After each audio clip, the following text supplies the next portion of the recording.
I sit here in the dim candlelight with the remainder of my life steadily ticking away. Tick, tock, tick, tock. As I sit, I ponder. A clock is a very sinister machine, as it slowly marks the passage of one's life, with every tick a second less to live, every trembling movement of the hand informing the watcher that he has used up more of his allotted span. Tick, tock, tick, tock. My clock sits in the corner of the room.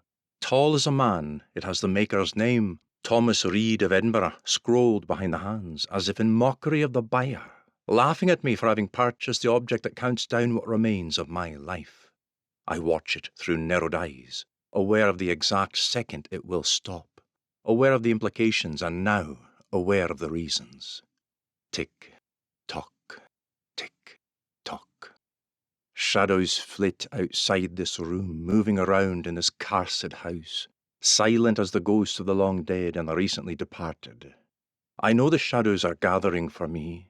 I was responsible for some, while others existed many years before my time, although in a different place in this dark city.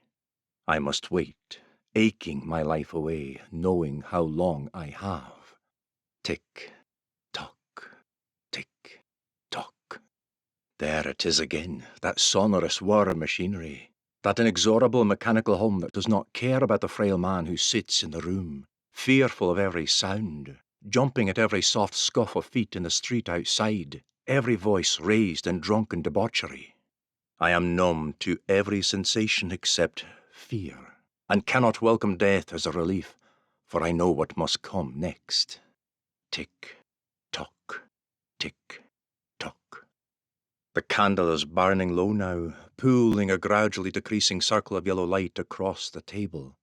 I should start another before I have to sit in the dark with my thoughts and memories. At one time I had servants to perform such tasks for me. Now I am alone as my candle comes to an end. See, the flame gutters flicking this way and that in this draughty room. The sounds outside are fading as the city retires to sleep.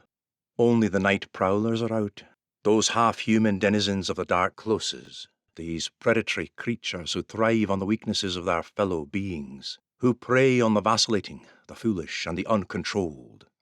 I pity them, for they are without pity, as was I. God help me. Tick, tock, tick, tock. The candle is about gone, the flame little more than a memory, the smell of melted tallow thick in the room. The dying flame is shining red through the dregs of my claret, reflecting from the cut crystal in 100 different patterns, throwing a scarlet glow across the document on which I write. It is like spreading blood, that light, a suitable colour for the paper on which I will inscribe an account of what brought me to this pass. Tick, tock, tick, tock.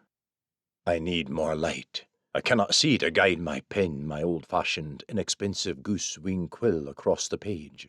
I have to put flame to another candle, a dozen candles, although no amount of light can chase away the darkness that crouches at the periphery of this room, and in all the rooms of this house. No flame can clear the shadows from my memory, and light will reflect from that hideous white object that grins and rattles at me, always from its position opposite my desk.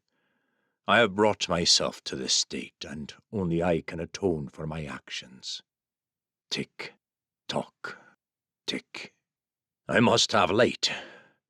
I scramble feverishly to apply a flame to all the candles I can find, gather my papers and place them on the desk to my left, fill my inkwell and sharpen the tip of my pen before leaving the penknife at my side.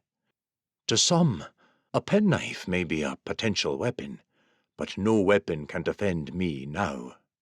The candlelight grows, fever bright, expelling all external darkness without easing my torment in the slightest. Tick, tock, tick. I begin to write, in the hope that somebody, anybody, will read this, and perhaps understand what I have done.